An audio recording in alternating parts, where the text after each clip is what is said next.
Hello, welcome to Citizens Forum. It is Wednesday, September the 27th. I'd like to start by thanking the volunteer crew and the Shaw staff that makes this program happen. I'd also like to thank our viewers, and my email address appears sometimes at the bottom, and if you want to make a suggestion, please do. The first guest today is John Farquharson. We're going to be talking about a couple of things, but we'll start off with, you went to the proportional representation workshop at Victoria City Hall about a week ago. Yeah, it was a couple of weeks ago, and it was sponsored by, I think, Fair Vote Canada, and 150, 160 people in the room, and presenters, one from the NDP, one from the Greens, one from the Liberal Party of British Columbia, and then a couple of people who've been working on this file for some time. So it was well attended. But what was interesting was at the end, Bernard von Schulman, who's been very active on this file for 15 years, 13 years, he looked out at the audience and was concerned because he said he recognized 3/4 of the people in the audience. So basically you have people who are advocates of proportional representation turning up to a forum on proportional representation, but what you really want are the people who don't know anything about it, are interested in it. But they got a different kind of crowd down there, people who were very knowledgeable about it. Well, we depend on our media to inform people, and the media has done, I'd say, let's say on a scale of 0 to 100, I'd give them like 1 in doing a good job of informing the people of Canada about a very important subject for all of us, which is what I think is a more democratic voting system.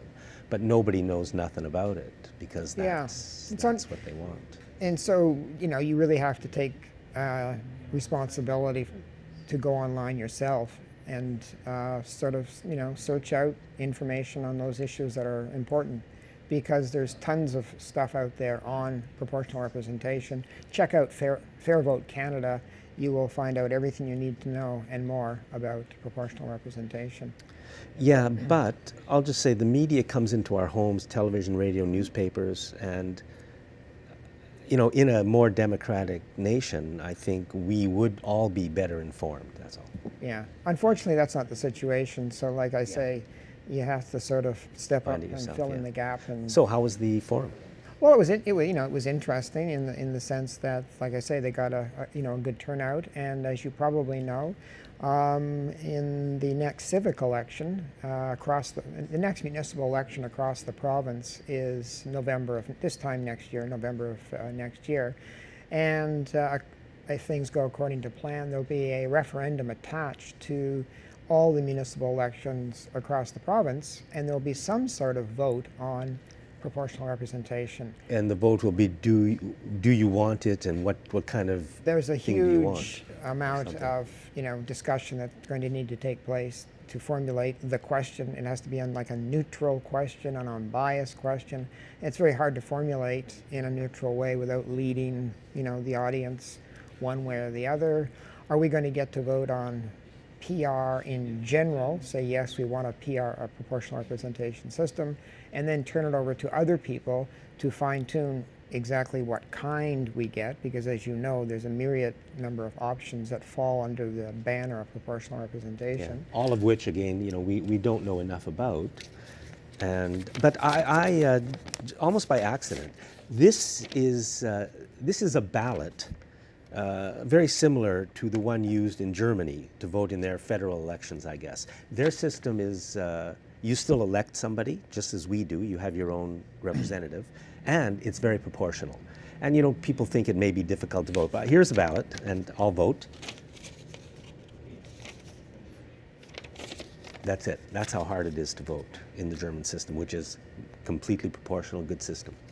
So who did you not so much who did you just vote for, but so you just voted for a member of your, directly elected member, just like we have now. For your riding? Yeah, for my riding. For your riding. All the ridings are a bit bigger in this system. And you get to vote for one person or more in your riding to represent you? I vote, I have one vote, just like we vote now.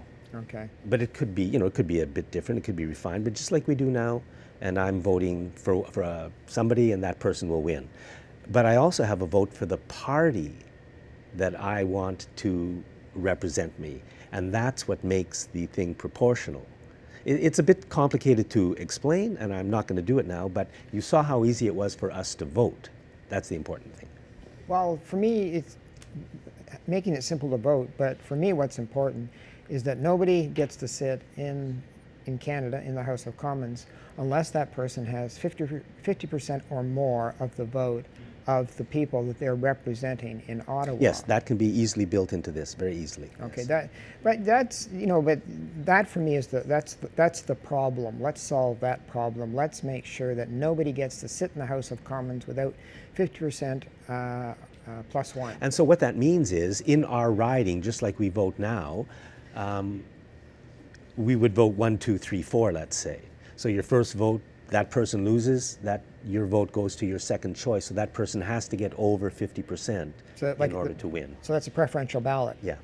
Do you like preferential ballot? It's not proportional, but if you build it into a system that is otherwise proportional, yes, it's great. So better than what we have now. You can combine the two. You can combine a preferential ballot. Yes, total proportionality and what Where you does the want. proportionality come from? As I said, it's difficult to explain, and Okay, fair enough. So one of the concerns expressed at the workshop or at the forum was that the people who vote traditionally in municipal elections, number one, you don't get a big turnout for municipal elections. And so if you have a referendum that's going to impact the voting on how the province votes next time could be the biggest ever turnout for a municipal election. Everybody will come out to vote. Hopefully hopefully that's the case. Yeah, Okay, hopefully. that rather than the 25% that you normally get of people who tend to be older, they tend to be property owners. Yeah, I'm predicting 70% turnout. Great, if that's the turnout, and the people who turn out will vote both on the referendum, the PR referendum, and they will also take the time to vote in the municipal election. Yes, which is going to be So interesting. you'd bump the municipal election participation up to Yeah, a 70%. lot. Well, I hope you're right. That would be So the best NDP case is the scenario. one who is making the thing that we're going to vote on next November. And I know what I'd like to see, and I'm just wondering what they're planning to put out there. I really hope it's the fairest possible sort of referendum. It's got to be. What would that be for you? Well, the system they used in Prince Edward Island a couple of months ago, closer to a year ago, PEI had a referendum on changing their voting system, and PR won, right? And what they gave you 5 choices. So they're going to change now. No, they're not. They absolutely, the premier said we're not changing. Are you crazy? So it wasn't a binding referendum. It wasn't a binding referendum, Okay. but it won. That's how important proportional representation is, that they won't let us have it. And secondly, when Prince Edward Island votes for it, they don't even tell the rest of us that happened. It was just a year ago.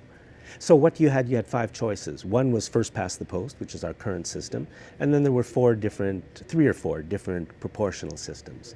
And you could rank it 1, 2, 3, 4, 5. Mm-hmm. After the first vote, first past the post was ahead, right? So, but all the other proportional votes that were split here between 4 or 3, they all coalesced, and in the end, proportion. In fact, I think it was something similar to this German system that I just voted in. So they coalesced, they sort of came together as a result of having a preferential ballot. And I'm sure the media was totally opposed to it, and et cetera, because that's the media's job. Do you want to move on to the other issue you wanted to talk about, which was the way the funding of political parties has been changed in British Columbia? Well, right, yeah. So it's I guess the NDP has put forward some sort of proposed legislation, and to reform the way in which we fund our elections in British Columbia. Not fund our elections, more fund the political parties. I'm sorry, fund the political parties. And so, they want to put a cap on individual contributions. They want to basically eliminate union contributions, corporate contributions. And that's, certainly going in the right direction. But that for me only covers off a very small portion because it's just going to cover money spent during the campaign, right? So No, this will be all the money that a political party raises. It will, that kind of money also funds their campaigns, but it also funds the party, through Well, the 4 years between campaigns. yeah, So it's that too. but I'm thinking about money that is spent by other groups that is not outside outside an election campaign. It's spent during the other the other 4 years or 3 months or 3 years and 8 months that were outside an election campaign. So I'm not sure what kinds of restrictions are going to be put on third-party groups to basically. You mean third-party groups are other players who advertise about political issues? Yeah. Good question. I don't know. Or advertise directly, or you get some other, you get groups that are set up specifically to fund, a particular party, or say good things on behalf of an issue that's important to a particular party. What restrictions are going to be put on the amount of money that they can put, or groups that are formed around a particular cause that may be of interest to one party or another, and to what degree can they advertise and where is their money coming from? My major concern is there's going to be a lack of transparency around every nickel that is spent directly or indirectly to advocate on behalf of a particular party and/or causes that a particular party supports. And I think it's really important to have complete and utter transparency about where that money's coming from. Yeah, I think that transparency is always important. I'll also throw in that, the biggest player in all of our elections is the media, I think, which is television, radio, newspapers, all owned by half a dozen corporations. And they control so much of the news that we hear between elections and during an election. So they certainly have the power to shape public opinion. And I'll say one thing, if people had been told the truth about what Christy Clark did to us just around Site C, like forget all the other stuff, but just around Site C, really, people would have been outraged. But all that was kept really, really secret, and still is being kept secret. And we all are the worse off for it. And I don't want to pick on Christy Clark, it's government in general. Hence the need for greater amounts of transparency. And also the need for a free and an independent, a media that is independent of the corporation, that will tell a story that big business doesn't want told. We'd save billions. It would be a different country if we had a free press. So the rollout of this legislation, I'm not sure how long that's going to take, but then there'll be another year, whatever decisions are made, then it's going to take an additional year on top of that for Elections BC to put into place the new system. Yeah. John, we're going to have to end it there. Thank you so much. My pleasure. Thanks, Jack. Thanks for watching this segment of Citizens Forum. Welcome back to Citizens Forum. Today we have with us Isadora Love Godchild. Isadora is the Vice President of the Hope Society, which stands for the Heavenly Order of Peace on Earth. So welcome to our show, Isadora. Oh, thank you. Thank you for welcoming me. I did invite myself this time, so Hey, please invite yourself. Viewers, invite yourselves. We want to talk to you. Now, you have been talking to Jack about housing and how things are going so badly in British Columbia, particularly in Vancouver. So what's new in the housing file since you last talked to us? Okay, well, first of all, I do have to make some corrections because I like to clear the slate on that. If I make corrections, corrections. I mean, if I make mistakes, I need to make Okay. corrections. I need to apologize for my mistakes. And so the ones that I made mistakes on was when I was talking about Little Mountain, I'd said there was 400 affordable Units. housing units there. There's really only two. And this is in 224. Vancouver. This is Vancouver, Yeah. right next to Queen Elizabeth Park. Okay. And that had been demolished, and now there's 50. So the newest thing is they've established 54 units for seniors, but it was bought by a Malaysian company, Right. Properties, and this Malaysian so it was first of all sold from the federal to the provincial for $1. And then the provincial ran it for X number of years, up I think till 2027 or something, 2007. Then they were starting to divest it, and then this Malaysian Properties was very interested in this big, huge property, which Yes. was I think 10, 15 acres, somewhere along there. Yeah. They bought it from the provincial government for $300 million. Okay. So that's all That they was built. the old Liberal regime, I presume, did that. Exactly, exactly.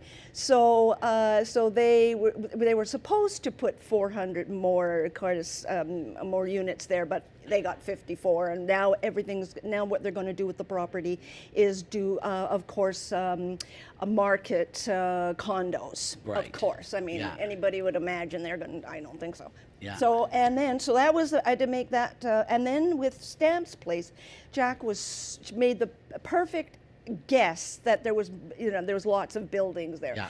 I had seen one picture on my articles, one Yeah. big building house, so I'm going, oh no, there's only one building. No, there's Yeah. plenty of buildings there, lots of them, and they Yeah. do get from studio to 5-bedroom. Okay, So are there's we talking downtown east side we're Vancouver? talking downtown Okay. east side now. That's Stamps Place. Yeah. So the new thing on that was there was a couple of 2 or 3 nonprofit societies Yeah. that wanted to get Stamps Place. It was sold to the New Chelsea Society. Okay. And they have various. They have other various units and stuff and complexes and whatnot. Okay. So they have that now. It was sold to them. So then let's see here. Oh yeah. Okay. So the New Chelsea Society now. One of the things about Stamps Place that one of their other concerns was that rents are going to go up if it was Yeah. going to go to the nonprofit societies because they're going to have to cover their operating costs. Well, yes, that's exactly what's going to happen. And our complex was taken over too by a nonprofit society, and our rents are going to go up. So that makes it unaffordable for a whole lot of Well, people. we can, as a senior, I'm 70, and so as a senior, I can apply for SAFER, but they have a cap on what they're going to give. So Yeah. right now it's completely affordable. It's like $475 for a 1-bedroom unit, beautiful, gorgeous, and it's Yeah. kept at that level. When that contract is done with the government for subsidies, then that's a whole different ballgame, and that's when our rent goes up. Okay. Yeah, and so how much it's going to go up, we don't know. We can only guesstimate, Yeah. because they don't know themselves for sure, right? Yeah. And they want to build a bunch more units too, and so, but those will be also a little more expensive. Right. So yes, and then I was talking about Riverview, and Riverview, there may be a chance that they're going to reopen it because we were also discussing. That was a Riverview Hospital. That was the Riverview And it's Hospital, still standing. and it's a huge property with lots of buildings, beautiful spot. Did you know that actually the residents worked there, and apparently now where was it? They had produced. Over the years they were there for I don't know how 40 years. 700 tons of crops were produced there. Where would they grow those It things? was On the roads, or? it's 200 something acres out of 1,000. Oh my gosh. Because the province had bought it years. Yeah. I don't know. It's all a little over 100 years old. it's a huge property. Riverview, yeah. Wow. Huge property. So now there's only 200 and something Right. something I think. Yeah. There, and then slowly but surely was being closed down. The place is slowly but surely rotting up. But they want to build a couple of new buildings there, and they want to reopen for people with mental issues and addictions and stuff like that. Right. So that's what they were contemplating. But that was the liberal government. But the new NDP. They were one of their platform things was about looking at that doing that. So and that's good because they were starting to the nonprofits were considering putting them in with seniors, right? And so seniors and Doesn't quite families, fit. addicts. Mental issues, I don't think, not a good mix. It kind of belies an ideology because all these inconvenient people, we'll kind of lump them all together. Well, that's it. Yeah, and they did. I mean, they did have some when Riverview was slowly closing down. I mean, they did have some little group homes and stuff like that, whatnot. So, but a lot of them ended up in the street and stuff like that. So so that's that. And then so with the Auditor Generals, I'll just quickly get to that. I can't, because it's a huge report. So what's the Auditor General the report Auditor General report was looking into what the consequences and stuff of the divestment that the plan that they're doing. So I mean, it's huge. The report is huge. They really did in-depth research. So that was a on divestment of real estate by the provincial government. Yes. Divestment of subsidized housing. Okay. So it was all subsidized housing, keeping rents low and affordable. Right. So that was one of the few good things that they really did after they stopped building, housing for social housing, right? Kind of a thing. So one thing so I'll just quickly Carol Bellringer, I think is her name, found that the sell-off is expected to net the government $500 million for an immediate reinvestment in social housing, but will cost government $1 billion over the next 35 years because it has agreed to help pay the nonprofit's mortgage to the tune of $30 million a year. Okay. So that was, and then the other thing was that she had mentioned said, will nonprofit providers need to raise rents to cover cost of aging buildings and remain viable? Yeah. Yes, they will. Yeah. Absolutely. All buildings have to be taken care of. Okay. Okay. So then it said, will the nonprofits be able to keep the buildings in social housing? Our audit, the audit found that the ministry had not fully addressed that. And then there's that public private partnership sounds so ominous, actually, right? With that, the thing is if they can't keep them, my fear is that some of the nonprofits, especially the prime real estate, right? It's like vultures are ready to pounce, on this kind of thing. So, some nonprofits could possibly say, "Nah, we're not. We can't afford it. We'll have to sell it, and blah blah blah." Yeah. So what I want to do. So actually, it's interesting because really it comes down to what you and Jack have been talking about quite often is the 1%. That's right. Right, and so a lot of this is actually, residuals of this 1%. Well, it's nice to put this all in perspective. Well, how does this housing issue fit into this? Basically, the issue, the real dichotomy in our society is the rich versus the poor. Absolutely. So let's take a look at that. And this is the 1% idea. And so there's a little thing that was written by Jesse Ventura, and he was the governor of Minnesota, I think, by 1990, something like that. This is allegedly written by, I got it online, so who knows, but hey, it's to the point. So it's apparently he says, a word to the 1%. You control our world. You've poisoned the air we breathe, contaminated the water we drink, copyrighted the food we eat. We fight in your wars, die for your profit, and sacrifice our freedoms for you. You've liquidated our savings, destroyed our middle class, and used our tax dollars to bail out your unending greed. We are slaves to your corporations, zombies to your airwaves, aka mainstream media. servants to your decadence. You've stolen our elections, assassinated our leaders, and abolished our basic rights as human beings.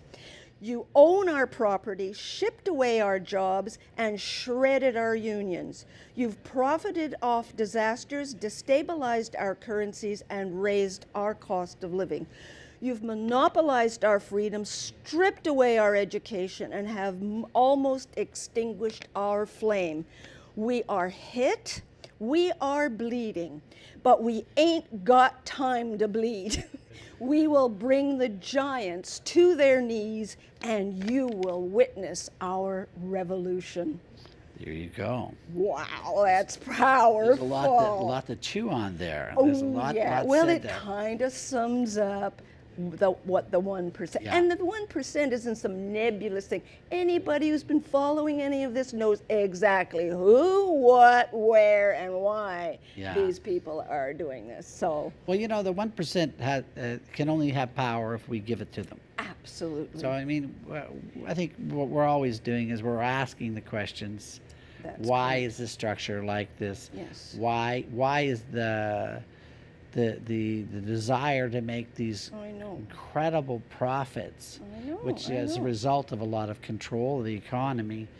Why does that supersede the values of Exactly. having a safe place to live, safe food to eat, safe streets, you know, And this is a why I healthy want society. to say, that's why I think community television is vitally important, because it gives the ordinary people a voice. Yeah. We don't have any voice in the mainstream media. We're just propaganda beyond belief. Yeah. So to have community television is so important, and I'm really hoping that the Shaw will keep at least some community television alive and operating, because it's so important. And it's not like you're paid big bucks for this, Yeah. right? I mean, it's all volunteer, and it's all relevant, and it's all important for us to have a voice.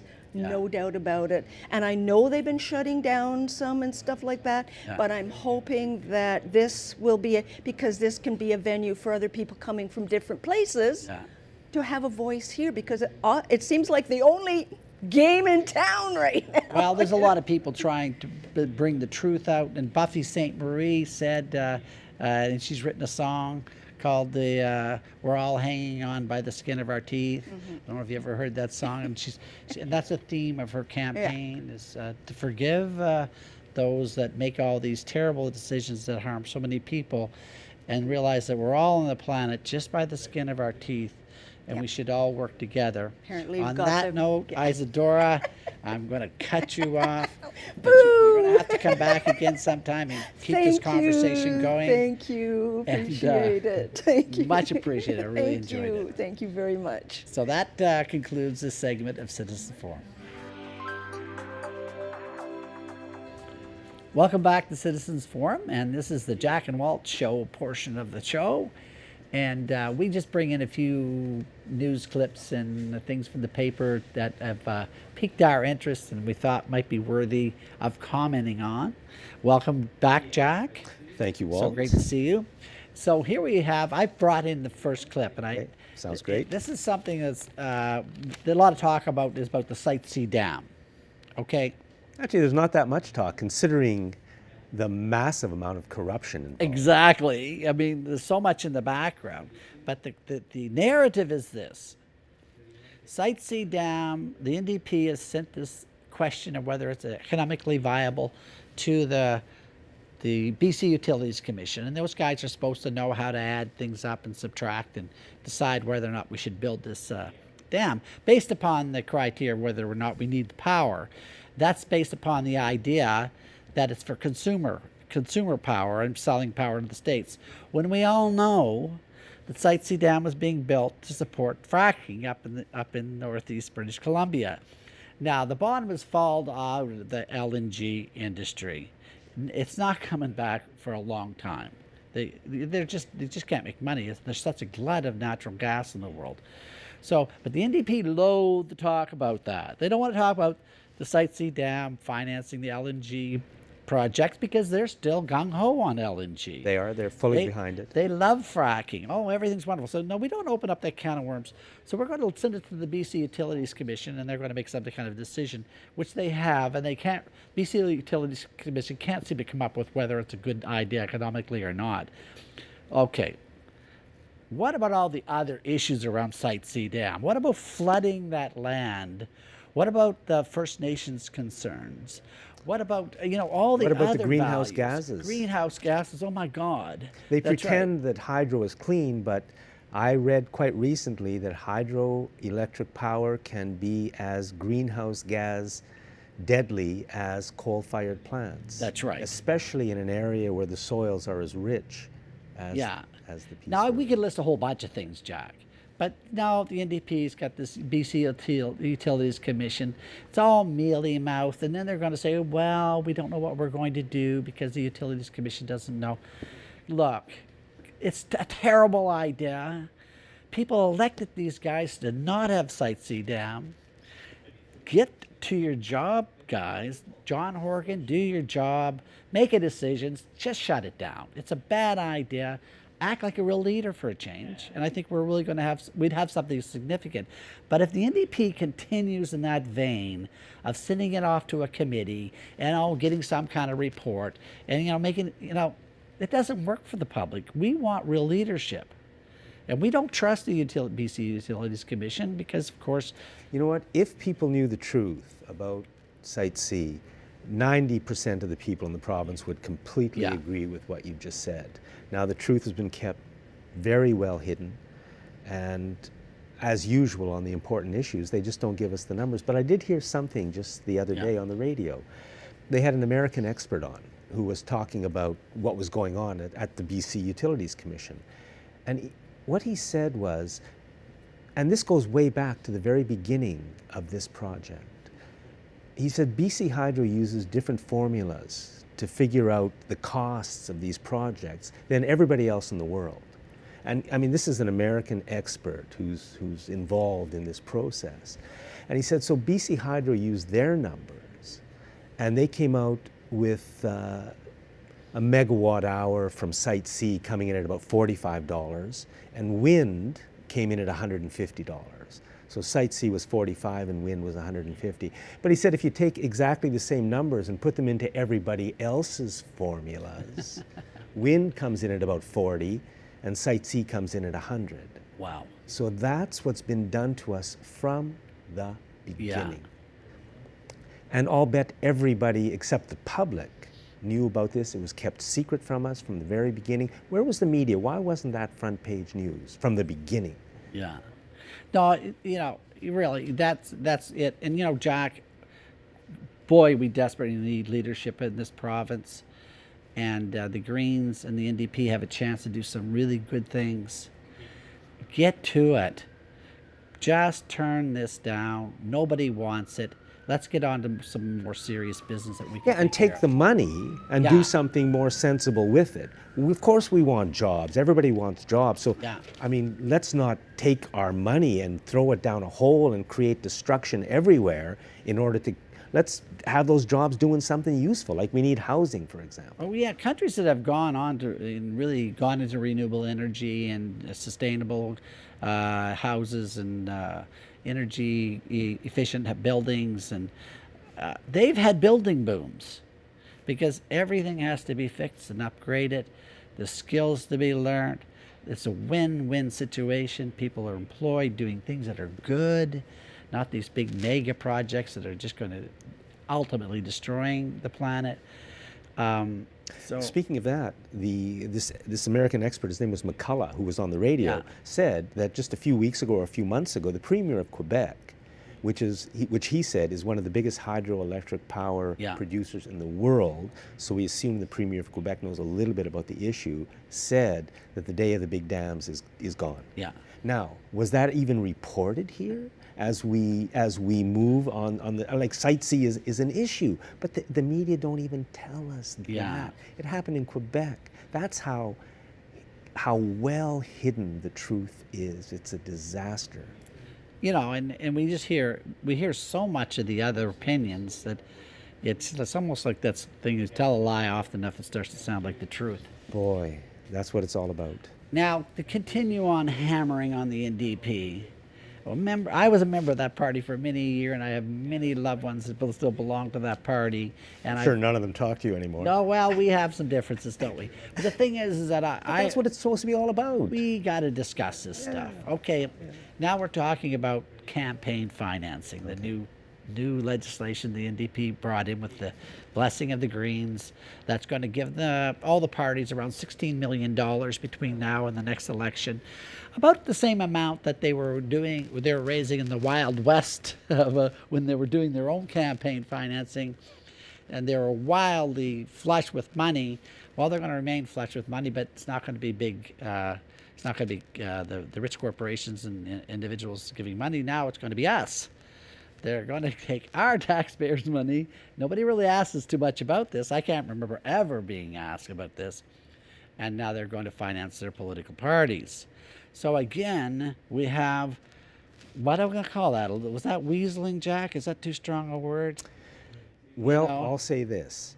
I'm not against public funding of the political parties to some extent. But in return for that, the political parties have got to be working for the public.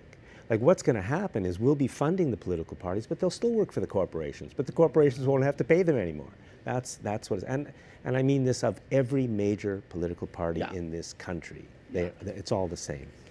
Well, the thing is, like, we'll cut that short just by saying, if the government reports how every penny of our tax dollars is being spent in this political party funding, we're not talking about campaign financing and all this stuff. That's euphemism. We're talking about giving political parties a fairly large chunk of change here. Now, if they report how every penny is being spent, okay, we're going to get a chance to see what really happens behind the curtains. But I don't see anything that's going to tell us that they're going to tell us. They also made sure that small political parties that are starting up won't get anything. Oh, you're kidding. No, I think there's a 10% voter cutoff, right? See, but the thing is, okay, the Greens did very well in this deal because they got a hell of a lot of votes in this province and they got very little in recognition. So I feel good that the Greens actually are getting some money. And I'm not against campaign financing, but just wind it back a little bit, folks. It's like 3 or 4 times as much per capita that other provinces have. So it's just wild how much money they're spending. So anyway, those are my 2 things I brought in. And the other item I brought in, which is an old article, I'll hold this one up. This is a topic that... Yeah, so I'll read it. Engineers cleared in soil dump controversy. Yeah. And this is about what happened at Shawnigan Lake. Now, this is a story that we got in a lot of trouble with, but nevertheless, we get in trouble telling the truth about this. We didn't get into any trouble. Well, a little bit. But anyway, let's leave that aside. Okay. But we are going to just mention that the Engineers Association of British Columbia, the Association of Professional Engineers and Geoscientists, said that there was no reasonable or probable grounds to believe that the company that owned the landfill that contains now toxic substances, not necessarily a toxic waste site, because we're told not to say that. It's not a toxic waste site. It's a site which has toxic soils deposited there.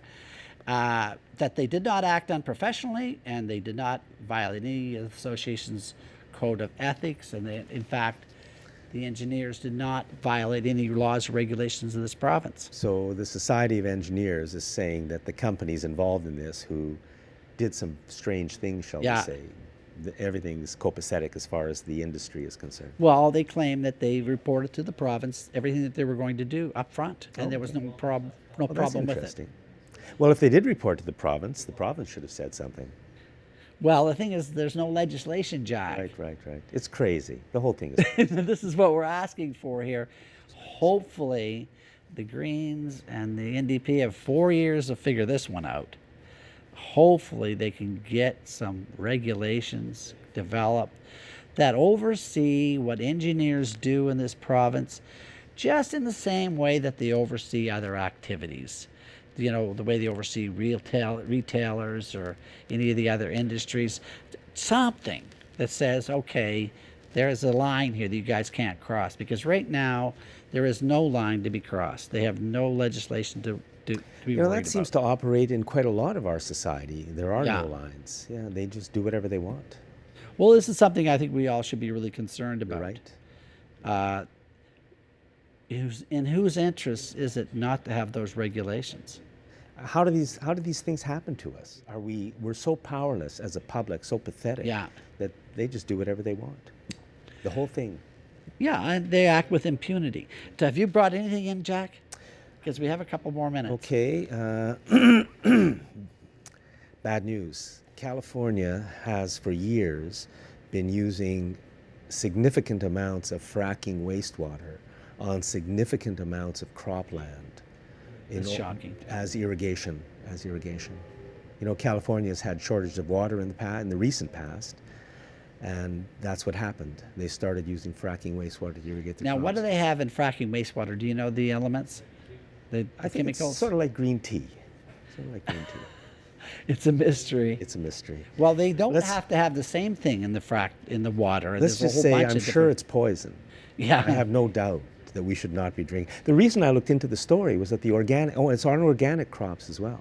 Under the standards that exist, Yeah. you can irrigate organic crops. Who writes these standards, right? So I contacted the Canadian Food Inspection Agency. They just wrote me back absolute gobbledygook. It was Yeah. insane. These are the people who we pay. And I mean, nobody knows about this, right? The media won't Yeah. report it. The politicians won't talk about it.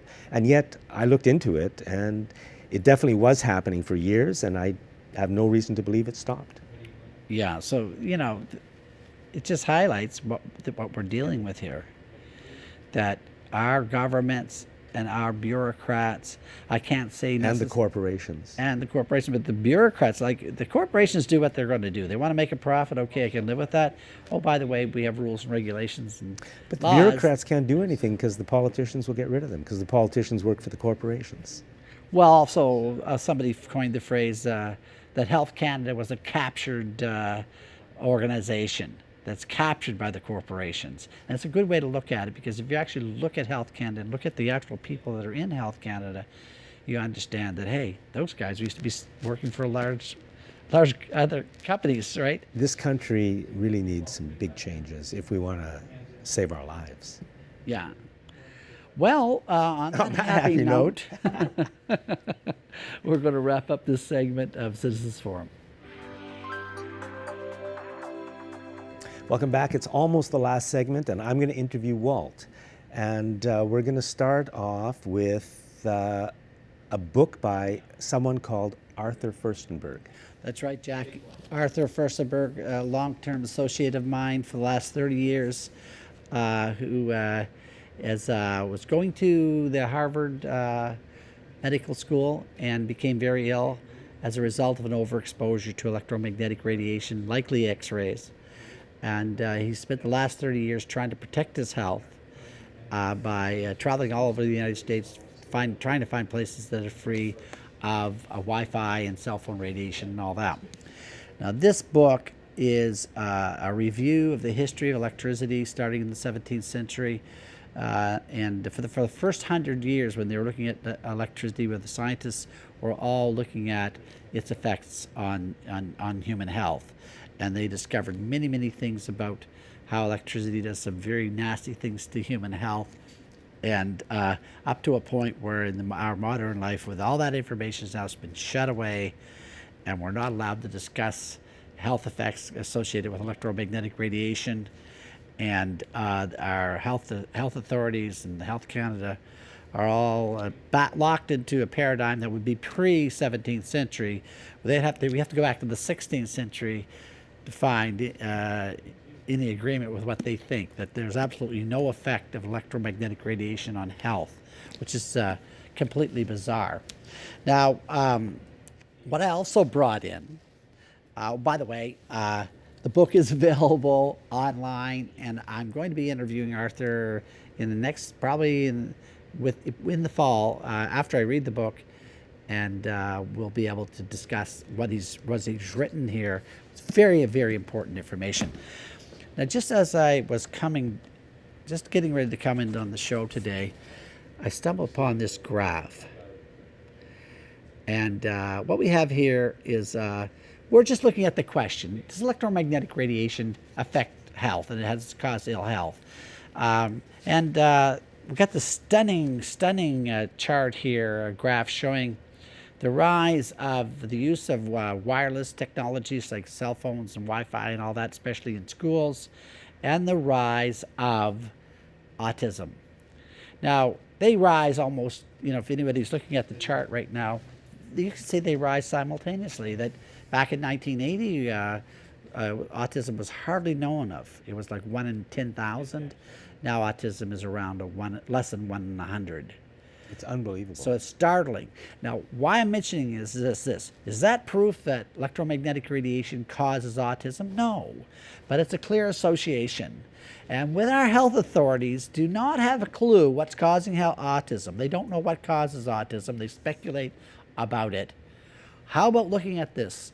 This is some evidence that they sincerely should look at, because it's evidence enough to show that we should be examining this. But the problem is it's not allowed. It's just not allowed. The people who run our country and our world will not allow that question to be raised. The media won't talk about it, the politicians won't talk about it. And so we're stuck. We should get into this sometime, and this report, I don't think it's long enough to really get into the issues of denial. Not only the denial of our health authorities and the corporations, but also our own denial of evidence. And we allow these guys to do what they're doing because we are also not willing to accept that there's a fundamental problem here with electricity and how it affects us. And not until we really address it are we going to really turn around some of these major epidemics of disease, and autism particularly, because that's a disease of the brain. These are our children. These are our future. If we don't wake up and get at it here and try to solve this problem, we're looking at it, a very, very serious scenario in the next 20 years. I think you've told me in the past that a lot can be done to reduce exposure levels and minimize our own exposures. So, we can do a lot of things. Okay, I'll just mention one thing. The school boards and talking about putting Wi-Fi in classrooms and such. Why could they not look at something like that and go, whoa, that might be a problem. Maybe we should try to do something else. Oh, by the way, we don't have to have any radiation in the classrooms. We just have to cable the computers. We just run a cable to the unit. No routers, nothing. Peace and calm in the classroom. But they can't seem to get there, which is absolutely strange. You have to admit that this is pretty odd. And if you think of our school boards and our superintendents are all unanimously in agreement that Wi-Fi is a good idea, a few schools have fought against it and still have kept it out, but the majority have allowed it. Really, it just shows it shows the power of the lunatics who run the show. And we, the people down here, have been asleep for a long time. That's right. The price of democracy is eternal vigilance, and they put us to sleep. Yeah. But now our lives are at risk, children's lives, the future. So can we do anything? I don't know. Well, we have to be able to ask questions. It's okay to ask and wonder. It's okay to challenge authority. Nothing's going to happen to you. People are very, very timid, very worried that something negative will happen to them. Now, I just want to review one more book. A viewer sent this one in. Jack can read the title. Chemtrails, HAARP, and the Full Spectrum Dominance of Planet Earth. Now, this is a very scary scenario. And I mentioned last week or a couple of weeks ago that there are a lot of patents that have been proven that shows that the ability to modify weather is with us. There's dozens of patents now. And so that should be of no surprise. Would they actually use that technology to modify weather? Why would they do that, you'd ask? Why did they develop nuclear weapons? Why did they drop them? We're capable of doing some pretty evil and nasty things. This is just another issue that we should be asking questions about. Are we modifying our weather? Are the The people who hurricanes we're did seeing- depleted uranium in Iraq and other Middle Eastern countries Yeah. are capable of doing anything. Now, this book, both of these books are available online.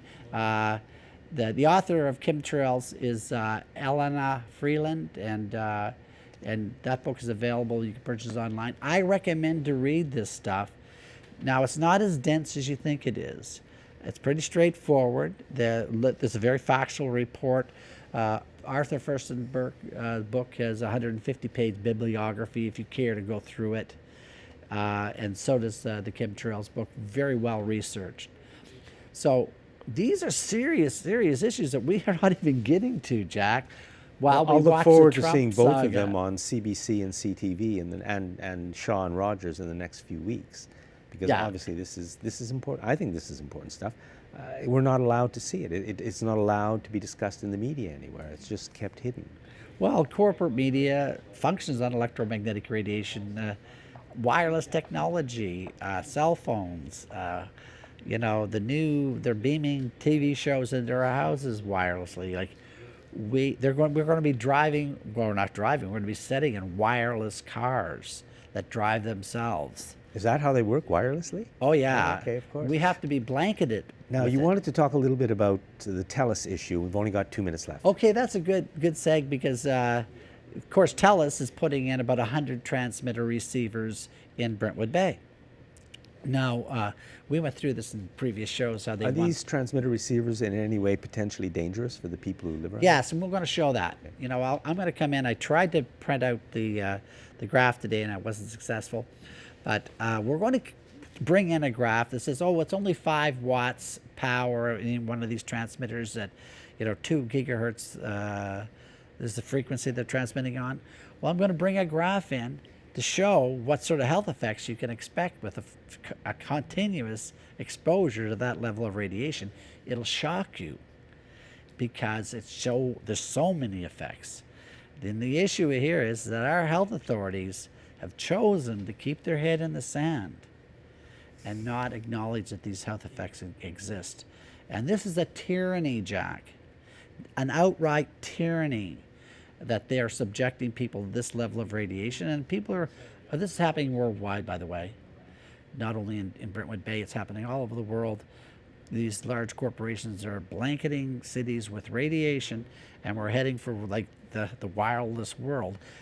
People who probably will be all autistic in the next couple of generations. So we can't drive a car. Yeah. So they're going to have to drive us around. I don't know. Anyway, that's my report for today. Well, thank you very much. And unfortunately, it's true. We can do better. We can do much better. Thanks for watching this segment of Citizens Forum.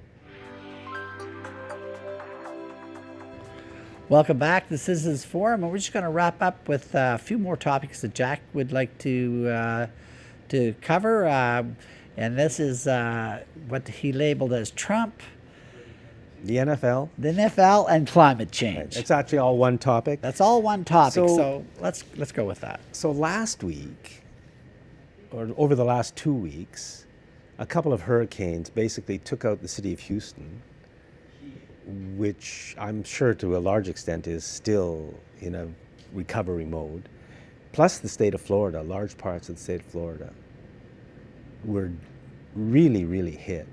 And then a large segment of the Caribbean, entire islands, not only Puerto Rico, kind of wiped. So instead of the world coming to grips and dealing with the importance of that issue and how did we get here? Who really led us down this road to this disaster?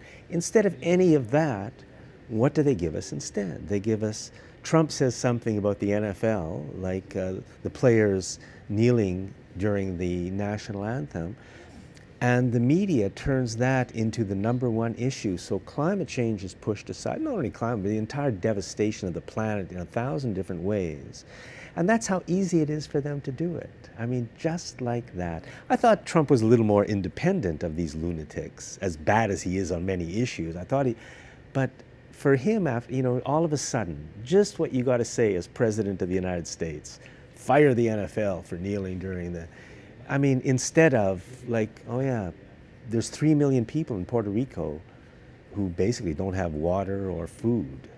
Yeah. So if we can't get past this kind of stuff, well, we know the mess we're in.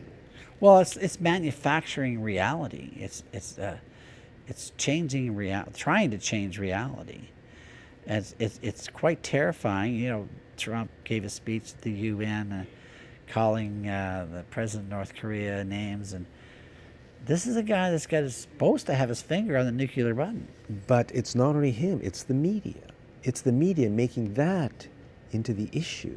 Yeah. Instead of the real issues that so many people face in their day-to-day life. Like the United States is kind of falling apart. Yeah. And there's no need for it. The people of the United States are good people on all sides. There's a lot of good people everywhere. They are just being destroyed by the lunatics who run their country. We're out of time. Okay, Jack, so we're going to see you in a couple of weeks. See you in a couple of That wraps up Citizens Forum for this week.